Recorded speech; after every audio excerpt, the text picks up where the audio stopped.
bandow ayaa ka jiro waddanka Czech Republic, Ireland, Slovenia, Slovakia, Wales iyo Belgiumka. Yurub tirooyinka corona dadka qaba cirka ayay isku shareereen.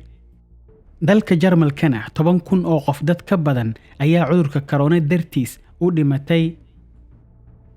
cudur isku daarashadii cirka ayay isku shareertay. maalin walba 10,000 oo qof oo dad ka badan ayaa cudurka laga helayaa. Inzwischen ist die Situation insgesamt sehr ernst geworden. isbuucyo yar ka hor waxay hogaamiye Merkel sii qiyaastay tirada dadka uu corona ku dhici karo waqtiga Christmaska. Dann würden wir von 2.400 auf 4.800, auf 9.600, auf 19.200 kommen. tirooyinkaasi waa kuwa u eg in si dhaqsi ah lagu gaari doono. mas'uuliyiinta waxay adkeeyeen sharciyadii.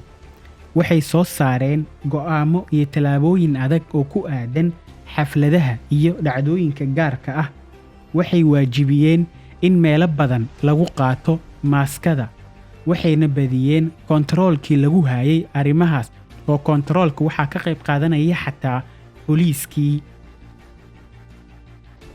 Haben Sie eine Maske dabei? Nein, habe ich nicht. Sie haben keine Maske dabei, Sie auch nicht? Nein, ich glaube auch nicht, dass das notwendig ist. Was gibt's hier eigentlich noch zu diskutieren? Was gibt's eigentlich noch zu interpretieren, wenn man sich diese Kurven hier anguckt? Es müsste doch jedem eingängig sein, was das für ein Lebensrisiko ist. duqa magaalada Berlin waa ninkii hadda hadlayay ma fogeysanayo in uu dalka bandow labaad ka dhaco.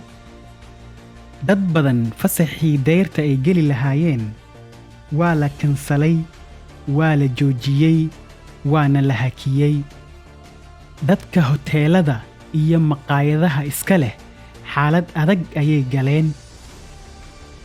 Ich konnte kotzen, ich konnte heulen und eigentlich konnte ich schreien.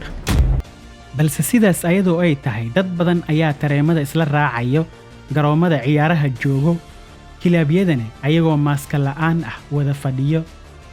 isbuucii la soo dhaafay waxay hogaamiye Merkel qaaday tilaabooyin adag, waxayna shacabka uga digtay shar soo socoto. Stehen uns schwierige Monate bevor.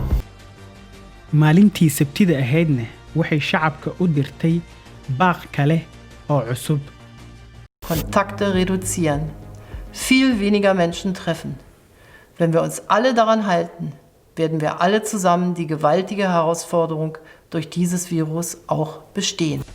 wasiirka caafimaadka ee Jarmalka Jens Spahn waxaa laga helay cudurkii corona, wuxuuna ku jiraa xilligan karantiil. videogana waa video uu goordhow soo duubay. insha Allah xaaladda meesha ay ku dambeyso waan idinla soo socodsiin doonaa. waa Axmed Kediye oo idin salaamayo. ciao.